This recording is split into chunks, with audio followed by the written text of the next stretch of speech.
It's finally here, the comic we've all been waiting for. Dynamite Entertainment's Ben 10 Issue 1. This comic was initially revealed all the way back in summer 2024. It's been nearly a 2-year wait. After numerous delays, it's finally here. The highly anticipated Ben 10 comic series. The story is by Man of Action. The script is written by Joe Casey. The artwork is drawn by Robert Carey. Colors by Ren Spiller. Lettering is by Tyler Esposito. And the editor is Matt Idelson. So let's talk about Ben 10 Issue 1. The story begins with the almighty Vilgax talking about the Omnitrix and searching for it. We then cut to Earth with the Tennysons camping out together. Max was wanting to get to Mountain Rushmore by noon tomorrow. I wonder why. However, after getting into a fight with Gwen, Ben then runs off. The Omnitrix then crashes into the woods and it attaches itself to Ben's wrist.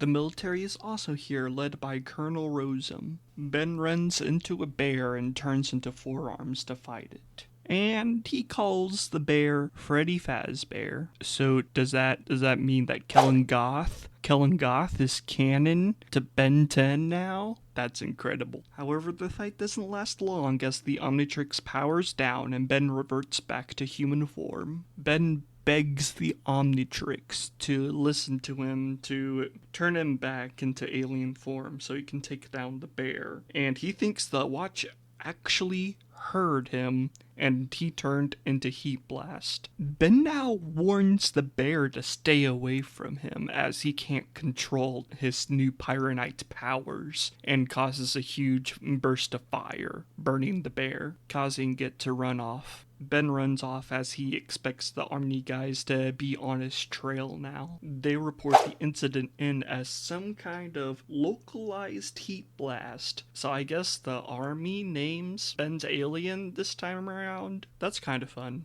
Gwen, meanwhile, stayed in the rust bucket as Max went out looking for his grandson. Back in outer space, Vilgax's henchman picked up the Omni energy signal. Vilgax is pleased to hear that the Omnitrix is finally activated. He tells his henchman to contact the nearest prime operative to prepare for warp launch. Overall, I thought this was a pretty good start to the series. Not going to say it's the greatest first issue of a series I've ever read. I think the first issue of the Energon Universe Transformers comic does a lot more to hook you in, with Starscream fighting Optimus and killing Bumblebee. It's like there's a lot of emotions within that first issue of Transformers, and I thought this was just pretty decent for a first issue. The characters were written very in character from what you would expect. Vilgax monologues about wanting to conquer the universe using the power of the Omnitrix, just like he did in Secrets. Max feels a lot more grizzled in this version, unlike his 2016 incarnation. I like that Gwen was already studying aliens and believed they were real. The character that felt the most off is probably Colonel Rosum, but he's also never been in a comic book before, so it was just a little hard to try to read him with John DiMaggio's voice, unlike the other characters, which felt way more natural with their original series voices. Those are pretty much my thoughts on the comic. I do like it a lot, and I can't wait to read issue 2 and continue reading the rest of the series as it goes on, hopefully for years to come.